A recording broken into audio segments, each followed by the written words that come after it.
Hello and welcome everyone. This is the USA to Hungary podcast, season 2. I'm Panka, I'm from Hungary, and I've been in a relationship for over 2 years now with my wonderful and amazing boyfriend from Texas. If you're watching or listening to this on YouTube, then you might wonder, okay, what did I miss? Where's season 1? Well, then check out the USA to Hungary podcast on Anchor or on Spotify.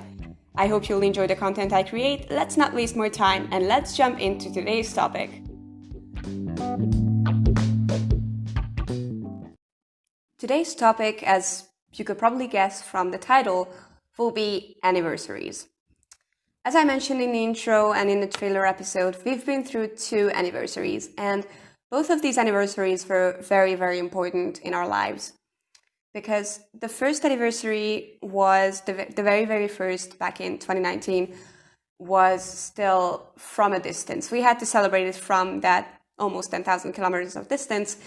And the second one, this one, in 2020 September, we got to celebrate it in person with each other in one space in one time. It's worth noting that we don't really have an exact date. When we got to choosing and picking a date for our anniversary, we had like 4 or 5 different options. And so we decided to stick with the day we met online, which is September 2nd, 2018. And I don't know, to be honest, how regular couples or other couples do that, non-married couples, because we never really asked each other out. It was never said and done that, okay, from now on we are a couple. It just happened to us slowly, time to time, not from time to time, but it just happened to us. And I don't know, we just started call each other girlfriend and boyfriend. We started saying I love you, but it was never connected to an exact date. So we were in trouble when it came to, okay, well, we should have an anniversary, but which one should it be? So we decided to just pick the easiest one, and we made our anniversary the September 2nd and the 2018 when we first met. I believe anniversaries are important. And by that, I don't mean that it should be an aggressively special day with some extravagant and expensive programs, but it does have a special vibe for me. A day for some nostalgia, a day where we can celebrate our love and think back and talk about the past year, where we started and where we are now. So, our very first anniversary was extra special for me, especially because I've never experienced the magical 1 year with anyone before. Michael is my first serious boyfriend and I'm his first serious girlfriend. So none of us have ever reached 1 year before. I admit I've had very high expectations, maybe higher than it should have been. But forgive me, I was a beginner and I was a hopeless romantic. I kind of still am. Of course, I've had the whole day in my mind how exactly I want things to happen. With a Skype dinner date and virtual or real-life flowers, a sweet long letter and all the romantic and maybe a bit cheesy stuff. And of course, it was not even near to it. But unfortunately, it doesn't mean it was just as good or even better. I will explain it in a second. It all started a couple weeks before when Michael announced that he's going to spend that week with his friends in Austin because they hadn't seen each other for a long time and he wanted to have some fun before university. And he said he's probably going to be busy even on the 2nd. Well, you can imagine how unhappy I was when I heard. I didn't understand how come that he doesn't care about the specialty of that day. Why did he have to go? Why that week, etc. I thought that he was just as excited as I was. I thought that it was just as important and special to him as it was for me. Later, I've learned, of course, that not everyone is a hopeless romantic like I am, and it's not that he doesn't care or he's not romantic and stuff. He's just much more of a realist and much less of a, everything is sparkly and pink and full of love and cuteness kind of person. But at that time, it hit me hard. Of course, I didn't want to be the harpy and the crazy girlfriend. I wanted him to have fun. And so, I let him go, obviously. And so when the second evening came, he was in Austin and I was at a little bar with my best friend because why not? I was still offended a little, and I thought if he's having his own fun there, then I can have mine here. It was a fun evening though.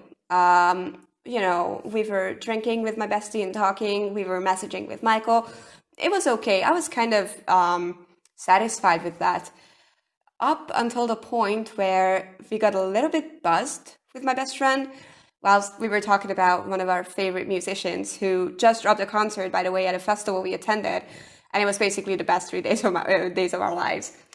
And my stupid, buzzed, and offended self decided to tease Michael a little bit about it. Like, bragging about it and telling him how I love this musician and how I feel sorry that he has a girlfriend. I know, it was very stupid. I know it's stupid. I know it wasn't my best idea ever. But yeah, with me it happens. So I was trying to make him a bit jealous, but yeah, it wasn't the idea of the century. But to be honest, I still didn't expect that huge fight it led to. I mean, there's no guy who would think that their girlfriend would really leave them for a random musician whom she doesn't actually know. And there's no girl who would think that she'd actually leave their partner for a celebrity who has absolutely no idea she even exists. But it seems like it didn't matter. We got into a terrible fight. We brought up arguments from each other's past. We said each other things that we had never before. Nothing too hurtful, but definitely some serious ones. And by the time I got home, I was already crying. Let's just stop here for a second. It's very interesting though that even though that fight was huge and even though we said things to each other that we didn't really want to hear and deep down we didn't really want to say to each other, but not even then and not ever, no matter how huge the fight was or how angry we were at each other, even the thought of breaking up never came up. I genuinely think that it's promising though, and it's nice to remember and to think about how it was never an option, nor said, nor just thought about, no matter the circumstances. It was never even a little thought on each other's mind, or none of our minds. Yeah. Anyways, around midnight, after fighting for hours, we both calmed down. He realized how stupid his concern was, and I realized how stupid it was to bring it up and to just do all this. We honestly apologized. It came to our mind that it was our first anniversary, which helped us calming down. And remember, no matter what, we were still a couple. We'd been together for 1 whole year, which is something very positive. So after all, we went to bed without any bad feelings. It still wasn't my favorite day and definitely not my favorite anniversary, no matter that it had a happy ending after all. It just wasn't, and I hope you can understand this. The second anniversary, the one that happened just a month ago, however, was much different.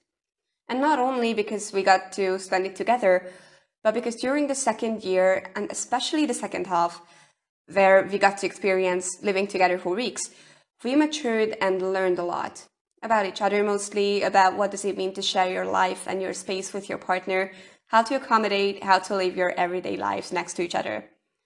We discovered each other's strengths and weaknesses, pet peeves and positive things, and every day held something surprising for us about the other. By the time September 2nd came, we knew each other much, much better than a year ago, and it helped a lot. I lowered my expectations, got rid of the pink clouds, and Michael acknowledged that I'm a hopeless romantic and I need these special occasions and moments.